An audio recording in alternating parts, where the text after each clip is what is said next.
మళ్ళీ జగన్మోహన్ రెడ్డి గారు ముఖ్యమంత్రి కావాలని ఒక సంకల్పంతో జై హో జగన్ యాత్ర అనే పేరిట మరి విజయనగరం జిల్లా స్థానిక సంస్థల ఎమ్మెల్సీ అయిన నేను ఇందుకు రఘురాజు మా స్వగ్రామైన వడ్డవరం నుంచి మరి తిరుమలకి సుమారు 820 కిలోమీటర్లు 43 రోజుల పాటు పాదయాత్ర చేసి ఆ కలియుగ ఆరాధ్య దైవం శ్రీ వెంకటేశ్వర స్వామిని దర్శించుకొని ఈ రాష్ట్ర ప్రజల్ని తన సొంత కుటుంబ సభ్యులుగా చూసుకుంటున్న జగన్మోహన్ రెడ్డి గారు మళ్ళీ ముఖ్యమంత్రి కావాలి, ఆయన ముఖ్యమంత్రి అయితేనే ఈ రాష్ట్రంలో సంక్షేమ పరిపాలన అభివృద్ధి కార్యక్రమాలు జరుగుతాయని బలంగా నమ్మి మరి ఈరోజు మా మిత్రులందరితో కూడా కలిపి సుమారు 21 మంది నాతో పాటు పాదయాత్ర చేయడం జరిగింది. మరి ఇది 42వ రోజు. మరి దారి పొడుగునా కూడా మరి అందరూ ఎమ్మెల్యేలు, మంత్రులు, ఎంపీలు అవనండి, పార్టీ పెద్దలు, ఎంపీపీలు, జడ్పీటీసీలు, సర్పంచులు, కేడర్ అందరూ కూడా సహకారంతో మరి ఈరోజు దాకా పాదయాత్ర చేసుకుంటూ మరి ఈరోజు తిరుపతి ఎంటర్ అవుతా ఉన్నాం.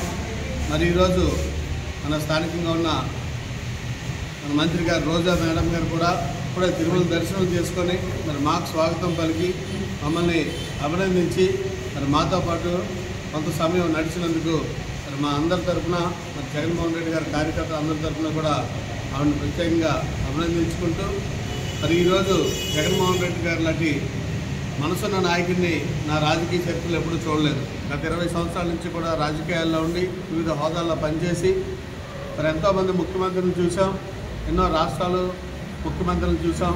ఏ రాష్ట్రంలో ముఖ్యమంత్రి కూడా ఆలోచించిన విధంగా ఈ రాష్ట్రానికి నవరత్నాలనే సంక్షేమ పథకాలతో పాటు ఆయన సుదీర్ఘ పాదయాత్రలో కూడా మరి ఎవరైతే ప్రజలందరూ కూడా వారి కష్టాలు చెప్పుకున్నారో అవన్నీ కూడా 100% తీర్చిన ఏకైక ముఖ్యమంత్రి జగన్మోహన్ రెడ్డి గారు. ఈ రాష్ట్రంలో ఏ ముఖ్యమంత్రి కూడా ఎప్పుడు చెప్పని విధంగా ఈరోజు మనకి ఓటేసినా వేయకపోయినా జెండా చూడొద్దు, మతం చూడొద్దు, కులం చూడొద్దు, అర్హత ఒకటే ప్రాధాన్యంగా ఈ రాష్ట్ర ప్రభుత్వ పథకాలన్నీ కూడా ప్రజలకు ఇవ్వాలని ఒక గొప్ప ఆలోచనతో మరి వాలంటీర్ వ్యవస్థని, సచివాలయ వ్యవస్థని తీసుకొని వచ్చి మరి మా అందరి పెద్దల ద్వారా మరి ప్రభుత్వ పథకాలన్నీ కూడా నేరుగా డీబీటీ ద్వారా మరి ప్రజలకి మరి అందేలా చేస్తున్న గౌరవ ముఖ్యమంత్రి గారు ఈ రాష్ట్రానికి మళ్ళీ ముఖ్యమంత్రి కావాలని, అలాగే ఎంతోమంది నాయకులను చూసాం సామాజిక న్యాయం గురించి అంతేకాకుండా మహిళా సాధికారత గురించి మాట్లాడటం మరి అవన్నీ కూడా సాధ్యంలోకి తీసుకొచ్చిన ఏకైక ముఖ్యమంత్రి జగన్మోహన్ రెడ్డి గారు. సుమారు 56 కార్పొరేషన్లు మరి ఏర్పాటు చేసి మరి అందరికీ కూడా అన్ని కులాల వారికి కూడా సముచిత స్థానం ఇచ్చి అందరికీ కూడా మరి డైరెక్టర్ పోస్టు, చైర్మన్ పోస్టు ఇచ్చి వాళ్ళందరినీ కూడా సమాజంలో ముందుకు తీసుకుని వచ్చి అంతేకాకుండా మరి మహిళా సాధికారతలో మరి రాజ్యాంగపరమైన మరి పదవులన్నీ కూడా మహిళలు కట్టబెట్టి మరి స్థానిక సంస్థల్లో 50% రిజర్వేషన్స్ పెట్టడం అయితే అవునండి. అలాగే కార్పొరేషన్స్లో కూడా 50% రిజర్వేషన్స్తో పెట్టి మరి అంతే కాకుండా మరి నా ఎస్సీ, నా బీసీ, నా మైనార్టీలని మరి సంబోధించిన ఏకైక ముఖ్యమంత్రి గారు జగన్మోహన్ రెడ్డి గారు. ఈరోజు మైనార్టీలు కూడా ఎంతో పెద్ద స్థానం కల్పించడం మనందరికీ కూడా తెలుసు.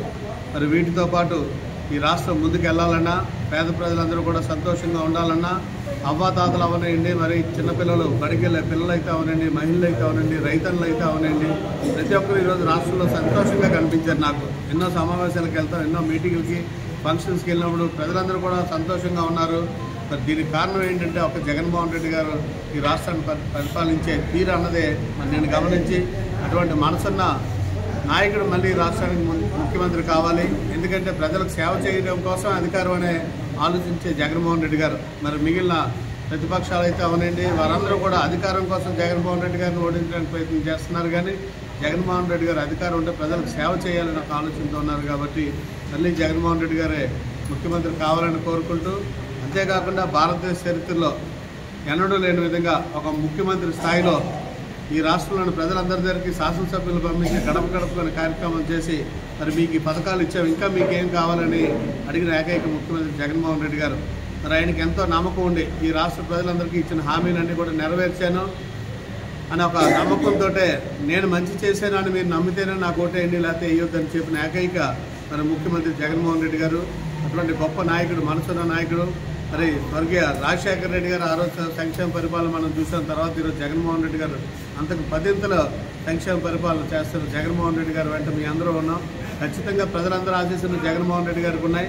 అలాగే తిరుమల వెంకటేశ్వర ఆశీస్సులు కూడా ఉండాలని మరి 820 కిలోమీటర్లు పాదయాత్ర చేసుకుంటూ 43 రోజుల పాటు యాత్ర ముగించుకొని రేపు డిసెంబర్ 21న జగన్మోహన్ రెడ్డి గారి పుట్టినరోజు నాడు ఆ తిరుమల వెంకటేశ్వరం దర్శించుకొని మరి ప్రజలతో పాటు మరి మీ ఆశీస్సులు కూడా ఉండాలి. ఆయన 175 నియోజకవర్గాలకు వెళ్ళడానికి మీ ఆశీస్సులు కూడా అందించి నేను వేడుకోవడానికి వెళ్తా ఉన్నాం. ఈ యాత్రలో నాకు అన్ని రకాలుగా సహాయపడిన ప్రతి ఒక్కరిని కూడా పేరు పేరున మరి అభినందనలు తెలియజేసుకుంటూ నాతో పాటు నడిచిన నా మిత్రులందరినీ కూడా ప్రత్యేకంగా అభినందనలు తెలియజేస్తా ఉన్నాను. సంకల్పం నాదైనప్పటికీ కూడా నాకు తోడుగా నిలిచి జగన్మోహన్ రెడ్డి గారు మళ్ళీ ముఖ్యమంత్రి కావాలనే సంకల్పంతో నాకు వెన్నుదన్నుగా నిల్చున్న వారందరికీ వారి కుటుంబ సభ్యులకి అందరికీ కూడా పేరు పేరున ధన్యవాదాలు తెలియజేస్తాను.